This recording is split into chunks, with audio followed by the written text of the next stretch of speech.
ওপার হতে এপার পানে খেয়ানো কবে ভাগ্য নিয়ে দলে দলে আনছে ছেলে মেয়ে, সবাই সমান তারা, এক সাজিতে ভরে আনা চাঁপা ফুলের পাড়া।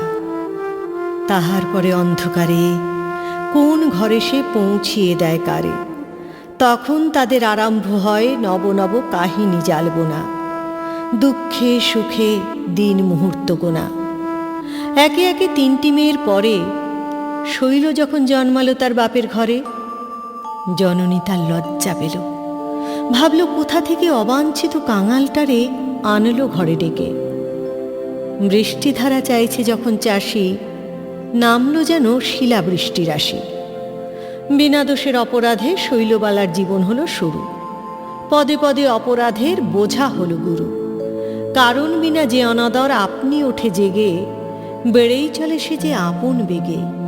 মা তারে কয় পোড়ার মুখী, শাসন করে বাপ, এ কোন অভিশাপ হতভাগী আনলি বয়ে, শুধু কেবল বেঁচে থাকার পাপ। যতই তারা দিত ওরে গালি, নির্মলারে দেখত মলিন, মাখিয়ে তারে আপন কথার কালি। নিজের মনের বিকারটিরেই শৈল ওরা কয়, ওদের শৈল বিধির শৈল নয়। আমি বৃদ্ধ, ছিনু ওদের প্রতিবেশী, পাড়ায় কেবল আমার সঙ্গে দুষ্টু মেয়ের ছিল মেশামেশি। দাদা বলে গলা আমার জড়িয়ে ধরে বসতো আমার কোলে, নাম শুধালে শৈল আমায় বলতো হাসি হাসি, আমার নাম যে দুষ্টু সর্পনাশী। যখন তারে শুধাতেম তার মুখটি তুলে ধরে, আমি কে তোর বল দেখি ভাই মোরে, বলতো দাদা তুই যে আমার বর। এমনি করে হাসাহাসি হতো পরস্পর। বিয়ের বয়স হলো, তবু কোনো মতে হয় না বিয়ে তার, তাহে বাড়ায় অপরাধের ভার। অবশেষে বর্মা থেকে পাত্র গেল জুটি, অল্প দিনের ছুটি। শুভকর্ম সেরে তাড়াতাড়ি মেয়েটিরে সঙ্গে নিয়ে রেঙ্গুনে তার দিতে হবে পারি। শৈলকে যেই বলতে গেলেম হেসে, বুড়ো বরকে হেলা করে নবীনকে ভাই বরণ করলি শেষে।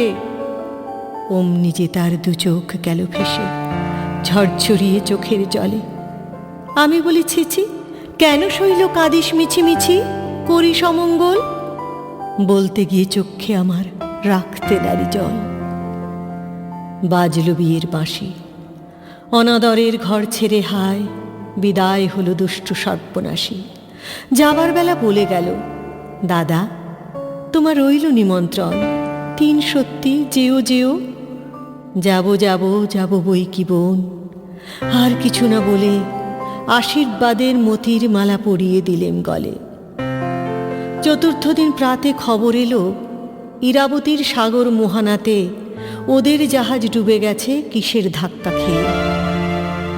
আবার ভাগ্য নিয়ে শৈলরে তার সঙ্গে নিয়ে কোন পারে হায় গেল নৌকুবে। কেন এলো কেনই গেল কেই বা তাহা জানে, নিমন্ত্রণটি রেখে গেল শুধু আমার প্রাণে। যাব যাব যাব দিদি, অধিক দেরি নাই, তিন সত্যি আছে তোমার, সে কথা কি ভুলতে পারি ভাই। আরও একটি চিহ্ন তাহার রেখে গেছে ঘরে, খবর পেলেম পরে। গালিয়ে বুকের ব্যথা লিখে রাখি এইখানে সেই কথা। দিনের পরে দিন চলে যায়, ওদের বাড়ি যাইনি আমি আর, নিয়ে আপন একলা প্রাণের ভার। আপন মনে থাকি আপন কোণে। হেনকালে একদা মোর ঘরে সন্ধেবেলায় বাপ এলো তার কিসের তরে। বললে, খুড়ো একটা কথা আছে, বলি তোমার কাছে। শৈল যখন ছোট ছিল, একদা মোর বাক্স খুলে দেখি হিসাব লেখা খাতার ওপরে কি হিজিবিজি কালির আঁচড়। মাথায় যেন পড়ল ক্রোধের বাজ, বোঝা গেল শৈলরই এ কাজ। মারা ধরা গালিমন্দ কিছুতে তার হয় না কোনো ফল। হঠাৎ তখন মনে এলো শাস্তির কৌশল। মানা করে দিলেম তারে তোমার বাড়ি যাওয়া একেবারে। সবার চেয়ে কঠিন দণ্ড। চুপ করে সে রইল বাক্যহীন, বিদ্রোহিণী বিষম ক্রোধে। অবশেষে 12 দিনের দিন গরবিনী গর্ব ভেঙে বললে এসে, আমি আর কখনো করব না দুষ্টামি। আঁচড় কাটা সেই হিসাবের খাতা সেই কখানা পাতা আজকে আমার মুখের পানে চেয়ে আছে তারই চোখের মতো। হিসাবের সেই অঙ্কগুলার সময় হলো গত। সে শাস্তি নেই, সে দুষ্টু নেই, রইল শুধু এই চিরদিনের দাগা।